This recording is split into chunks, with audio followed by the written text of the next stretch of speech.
Welcome again to Joe Stunner Boxing. So Martin Bakole wins a fantastic fight. I mean, a brilliant fight against Jared Anderson. A real heavyweight slugfest. Fifth round knockout for the 285-pound enormous behemoth that is Martin Bakole. This is very much a coming out party for him because it was on the Riyadh LA card. Anderson played his part.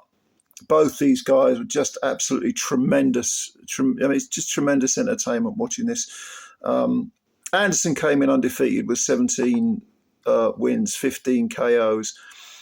He looked slightly vulnerable against Charles Martin back in about a year ago, wasn't it? About July, roughly, June, July 2023. He got shaken a bit by Martin. Came back with another couple of wins. Didn't look just looked sort of unmotivated against Riyadh Mary back in April this year.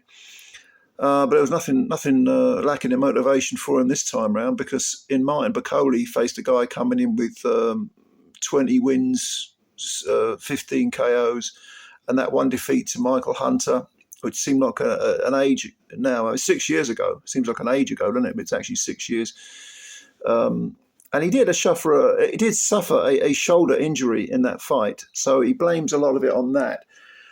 Now, in the first round, Bakole came out and the sheer presence of the man is, the ring seems to shrink, as he walks across it like the mummy in those old 1950s horror movies.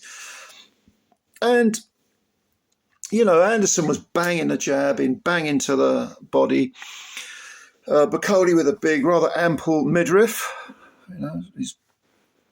He's giving it large for us who've got rather ample midriffs. And in came the jabs from Anderson, banging Bakole, bang, bang, bang, bringing the right hand over. Orthodox fighter, both orthodox actually. But Bakole just didn't even flinch when these punches were going in. And you got the feeling, whoa, Anderson, who is used to getting rid of people for the most part, getting rid of people early. This was a 10-round fight. But this 6'6", 285-pound monolith just kept coming forward. And then right at the end of the first round, Anderson got too greedy, stood in front of him, in range, ducked low, right hand came over, tagged Anderson, shook him badly, and then there was, I think, a 3-punch combination. Very, very accurate punches from Bakole, very accurate. I mean, this guy isn't just about brute strength. God knows he's got enough of that. But he can fire good, educated, slick, fast punches very, very accurately. And to do that, to keep the weight on him, you need good footwork. And surprisingly fast feet for such a big guy. I mean, he's huge, isn't he? And, in the second round, Anderson was shook, bad. But fortunately for him, it was the end of the first round. And I think that's the first time he'd been down in his career. Second round, again, Anderson, moving his hands, banging to the body, whacking hooks in, jabs to the pit of the stomach. God knows he had enough to aim for. But Bakole, not really that bothered. Third round, similar stuff. You always got the impression that Bakole was one big wallop away from putting Anderson on the floor again.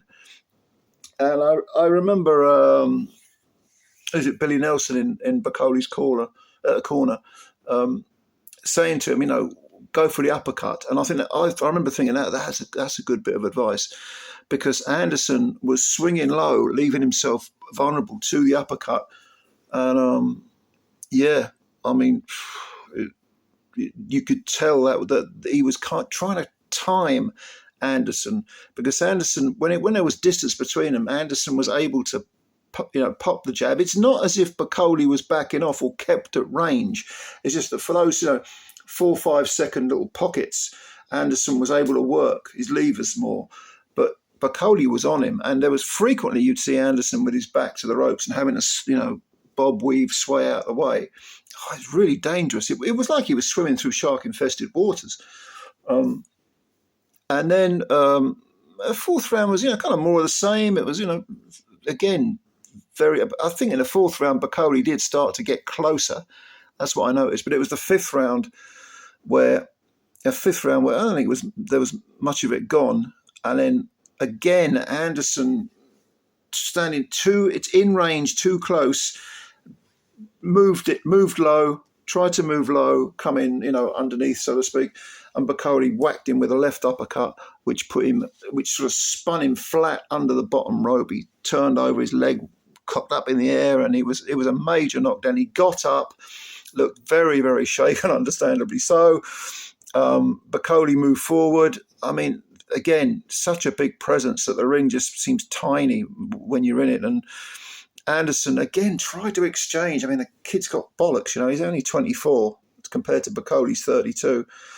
But Bakole landed a couple of right hands in the final. The second of the right hands smacked right on Anderson's jaw, put him flat on his back near the adjacent ropes. He got up, just about made it, he was wobbling on, but the referee said, go on. What he said, I think he said to him one more time.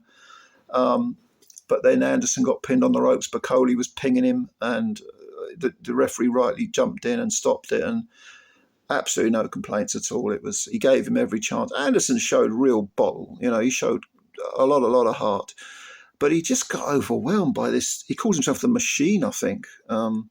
This guy from the Congo now lives in Airdrie in Scotland, and he did a little sorry Scottish people, he did a little Scottish jig with Billy Nelson after the fight, very much an adopted Scot. But, Anderson was philosophical after it. He said, I got tagged, I made mistakes, I kept making the same mistakes, which begs the question, why'd you keep making them?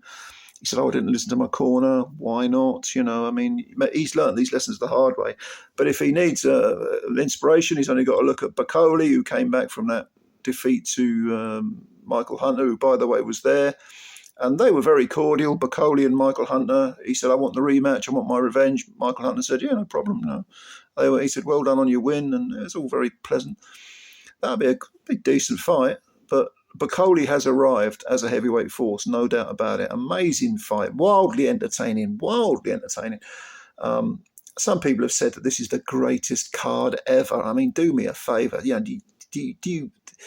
you ever watched boxing before? No, in no shape or form is this even one of the best cards in the history of boxing. All right, never. But this fight is one for the record books. This is one for the ages. A great heavyweight tussle. Two geezers whacking the crap out of each other. Like I say, just insanely entertaining. So, what did you think? Do you share my enthusiasm? What do you think of Bakole? How far can he go? Who do you think will give him problems in the heavyweight division? Who do you think he should fight next? What about Anderson? How can he be brought back? Who would you bring him back against? Leave all your comments below. I'm eager to read them. Subscribe to the channel if you're new and hit the like button. Please do that because you help the channel out a great deal, and spread the word about Joe Stunner Boxing. Thank you very much, ladies and gentlemen, and bye for now.